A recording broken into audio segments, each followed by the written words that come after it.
Welcome to Moments with Marianne. This is your host, Marianne Pastana. And we're here today with special guest, Joselyn Takacs, in regards to her novel, Pearce Oysters. What happens when a family's legacy collides with one of the worst environmental disasters in history? Well, today's guest is here to share with us just that. So Joselyn Takacs holds a PhD in creative writing and literature from the University of Southern California and an MFA in fiction from Johns Hopkins University. Her fiction has appeared in Gulf Coast, Narrative, Tin House Online, Harvard Review, The Rumpus, and many more. She has also taught writing at the University of Southern California and Johns Hopkins University. So welcome to the show, Joselyn Takacs. Hi, Marianne. Thanks very much for having me. Well, what an honor it is to have you here and to talk about this. So I have to ask, what even inspired you to write this book? Well, my history with the subject goes back to 2010. I was living in New Orleans after college and waiting tables, figuring out my next move when an explosion off the coast of Louisiana happened on an oil rig, and it precipitated the largest oil spill in U.S. history. And that was the BP oil spill. And I read an interview at the time with an oyster farmer that summer as the oyster farm was closing down. And it was fascinating to me because I knew nothing about oyster farming at the time. The oyster farmers shared that the threat of the oil spill wasn't just, the loss of one crop or one season, but it was actually the loss of several years of income, because on an oyster reef, you have multiple generations of oysters living. It takes 2, sometimes 3 years for an oyster to reach market size. So it was, not only a financial threat, but sort of a existential threat, as it was for folks living across the coast, the Gulf Coast. And so I just kept that story in my mind for years before I knew I wanted to write this novel and tell the story about a family that runs an oyster farm. So did you pull information from that oyster farmer is how you came up with Jordan Pearce?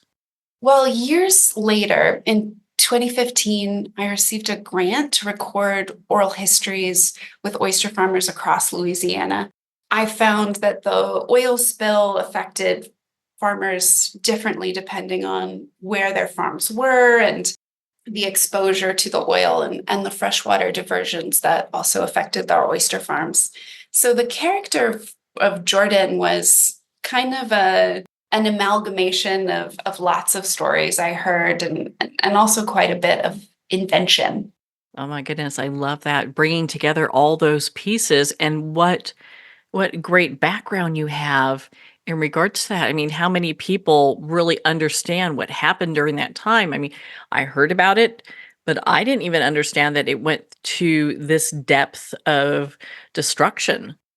Yeah, I think, back at the time it was all over the news, and I think we all saw, horrific photos of oiled wildlife, but the news cycle moves on as it needs to, and it faded from headlines eventually. So I think a lot of people kind of, when we're not seeing pictures of oiled wildlife, it's easy to think that the ecosystem's recovered and is in good shape.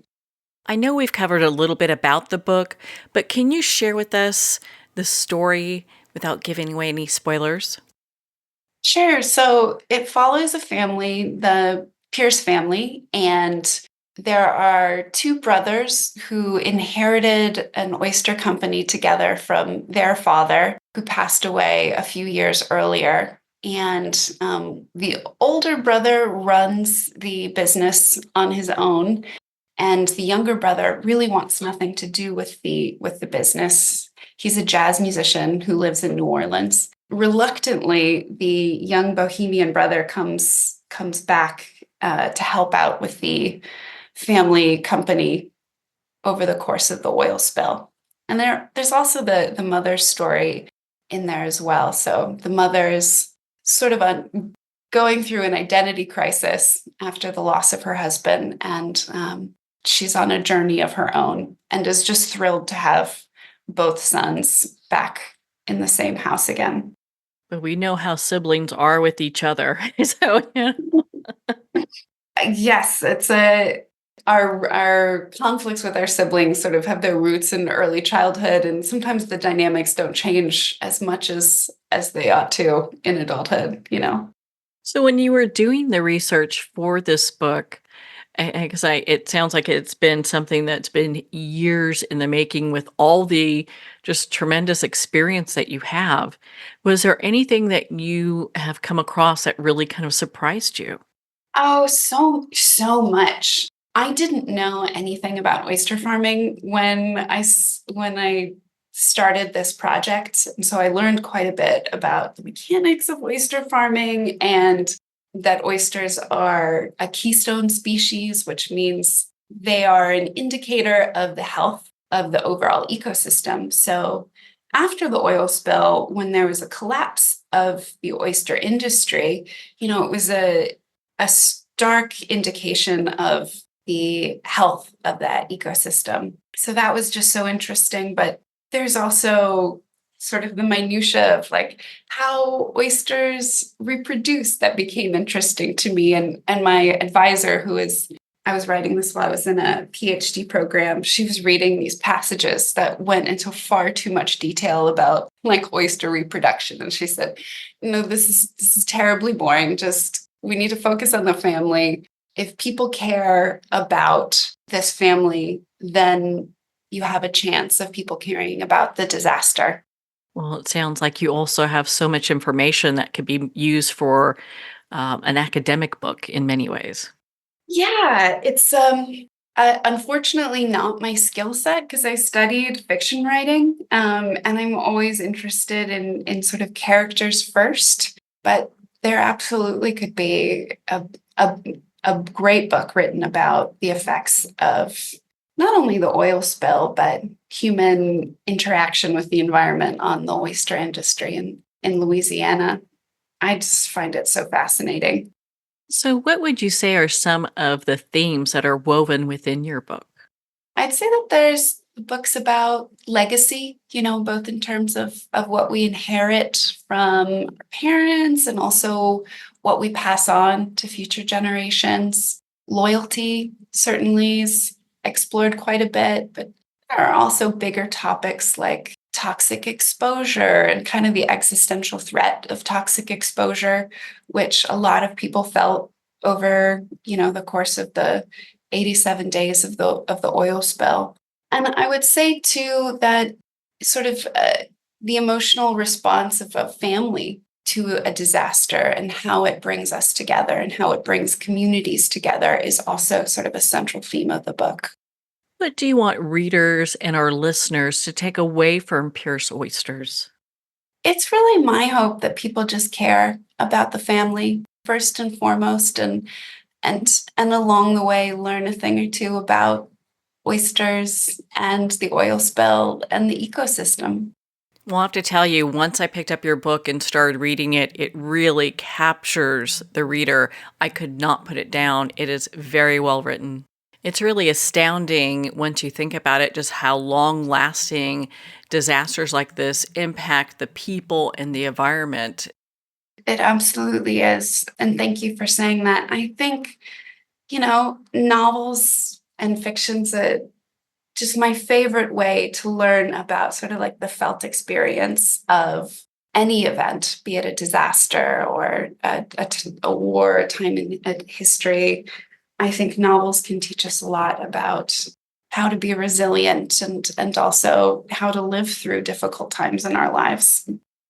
Well, Jocelyn, where can our readers and listeners connect with you and learn more about Pierce Oysters and be part of your community? Well, they could follow me on joselyntakacs.com. Well, Jocelyn, thank you so much for taking the time to be on the show with us here today. Such a pleasure to speak with you. Thank you for having me. Well, thank you, Joselyn. It's been such an honor to spend this time with you and to talk about your novel, Pearce Oysters. Well, we're at the end of our time today. I'd like to thank everyone for tuning in. You've been listening to Moments with Marianne, where we make every moment count.